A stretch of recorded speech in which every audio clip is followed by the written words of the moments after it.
Karibu sana mtazamaji kwenye channel hii na kuletea mada inayosema mpenzi awaoneapo wivu wapenzi wako wa zamani.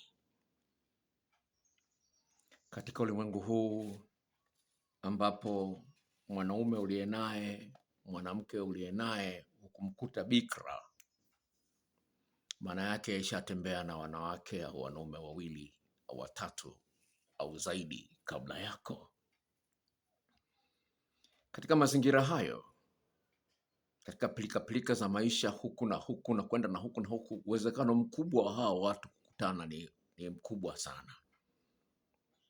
Na mara nyingine hali kama hizo zinatokea vile vile.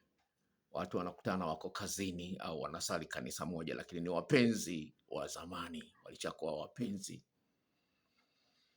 Sasa kama mwanadamu, unapoanza kumuona mwenzio anasalimiana na mpenzi wake wa zamani, hujui nyuma ya pazia kuna kitu gani.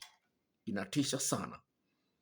Na hata kama walishawahi kuzaa, labda waliachana, walikuwa wamefunga ndoa wakaachana, wakamezaa watoto, ukaribu ukiongezeka, unajisikia vibaya. Kwa nini muda ambao walipaswa awe anaongea na mimi anaongea na mtu mwingine? Sawa, ni mpenzi wake wa zamani, lakini anatuibia muda wetu. Sasa mwenzio anaweza asikuelewe kwa nini unapenda kuongea na mpenzi wako wa zamani. Hali kama hii inatisha sana na mtu anaumia. Mara nyingine kuna mtu anaweza asiseme, kama kwenye meseji hii ambayo nitakusomea hapa, asiseme kwamba anaumia, lakini anaumia. Na hali hii inaweza kusababisha mtu asababishe na yeye amrudie mpenzi wake wa zamani. Mechi inakuwa draw, Yanga na Simba 1-1. Haleluya, goli la Chama 2-2. Haya.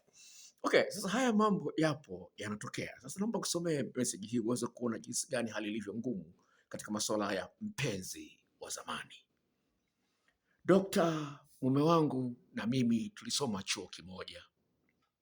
Na katika masomo yetu hapo chuoni kwa miaka 4 alikuwa na mpenzi ambaye nitampa jina la Mayasa.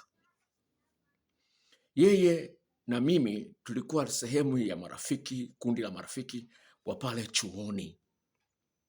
Mume wangu alishamuomba hata uchumba yule dada Mayasa. Waliamua kabisa kwamba lazima waoane, lakini Mayasa alipenda aendelee sana na masomo, akaenda kwenye chuo cha kisheria mkoa wa mbali. Mume wangu Michael akaamua kuvunja uhusiano huo, kwa maana sisi tulienda kusomea udaktari, mimi na huyu mume wangu. Lakini kipindi hicho tunaanza kusoma masomo ya udaktari, tulikuwa hatujawa na urafiki wa kimapenzi. Mume wangu na Mayasa, kutokana na uhusiano wao kuvunjika kutokana na umbali na sio kwamba waligombana. Dokta, naiona hiyo ina nguvu sana kwa mume wangu kipindi hiki.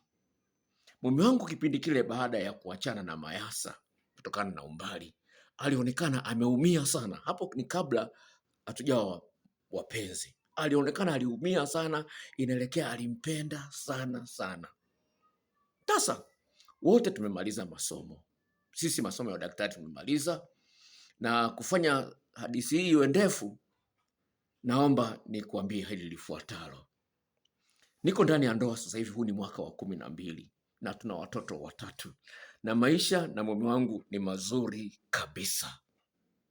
Mume wangu ananipenda sana na amejitoa sana kuitunza familia kikamilifu, kitu ndicho ambacho nilikuwa nakitamani kwa mume atakayenioa, na ndicho ninachokiona kwa mume huyu niliye naye Michael.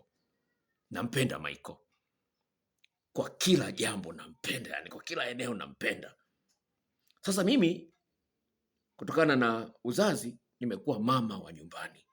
Michael mume wangu anafanya kazi, na tuko kwenye mji ambao ni mdogo sana, sio mkubwa sana. Sasa mwaka jana Mayasa amehamia kwenye mji huu ambao tunaishi sisi, yeye na mume wake na watoto wake. Mayasa na yeye vile vile ni mama wa nyumbani sasa hivi, lakini wote watoto wetu wanasoma shule moja. Halikunisumbua sana mwanzoni dokta hilo, lakini naona mume wangu amekuwa mkimya sana siku hizi baada ya kugundua kwamba Mayasa yuko tauni. Na dokta, kwa kweli nimeanza kuwa na wasiwasi na wivu pia umeniingia. Sasa tulikuwa kuna kikao na sherehe fupi pale shuleni kwa watoto wetu mwaka jana. Tulipofika pale, mume wangu alipomuona Mayasa alionekana amefurahi kweli. Nilikuwa nimekaa, mume wangu alikuwa hajaniona. Nikaona pale wanaongea, wanaangaliana, naona mume wangu amefurahi. Yule mwanamke alimkumbatia mume wangu Michael, alafu wakakumbatiana, alafu nikaona tabasamu la ajabu sana toka kwa mume wangu. Yaani sijawahi kuona tabasamu kama hilo kwa mume wangu kabisa, alilolionyesha kwa Mayasa. Waliongea na kuongea juu ya familia yetu na watoto wetu, na yeye akaongelea mambo ya familia yao. Nikawa nawasikia. Na mimi vile vile wakanizungumzia kwa kidogo. Lakini dokta, niliona yale mazungumzo yameanzisha kitu kigumu. Mume wangu sasa hivi anajitahidi sana sana sana kunionyesha mapenzi ya hali ya juu sana, lakini sitosheki. Najiona kama mimi ni gurudumu la tatu kwenye baisikeli ya miguu miwili. Sasa kwenye shule pale tunapokuwa tunaenda kuwachukua watoto, tunawapeleka na tunawarudisha, naona nakutana naye mara kwa mara sana Mayasa, na nahisi mume wangu anapoenda kuwachukua watoto vile vile naye huwa anakutana naye. Dokta, lakini kinachonisumbua akili ni jinsi mume wangu anavyoonekana wa tofauti anapokuwa mbele ya Mayasa au Mayasa anapokuwepo. Yaani anavyokuwa na sura ya kufurahi, uchangamfu wa ziada.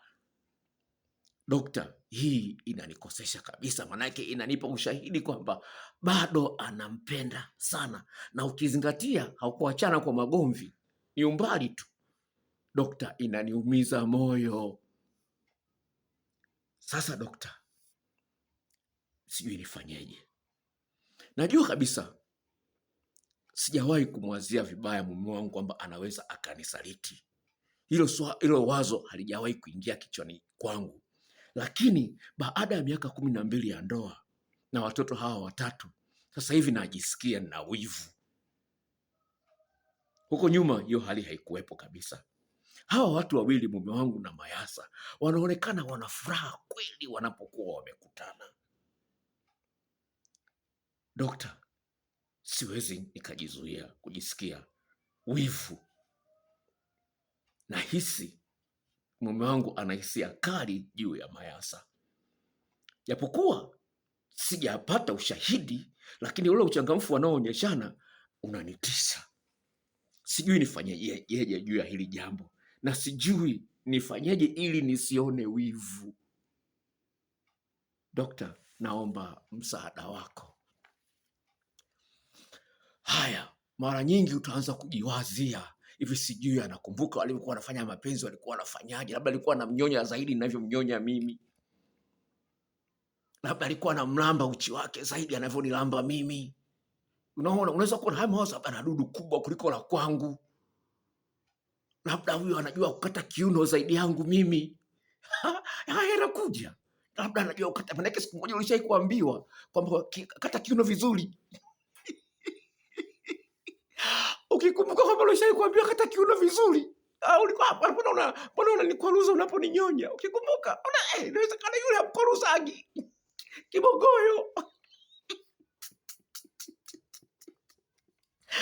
Haleluya, haya mambo yapo. Huu ni wanadamu. Huu ni wanadamu. Kwa hiyo usipojua mbinu za kulinda uhusiano wako na kukomaza akili ya mwenzio akawa na kuwaza tu wewe, itakuletea shida sana kwenye mahusiano yako. Itakuletea shida sana.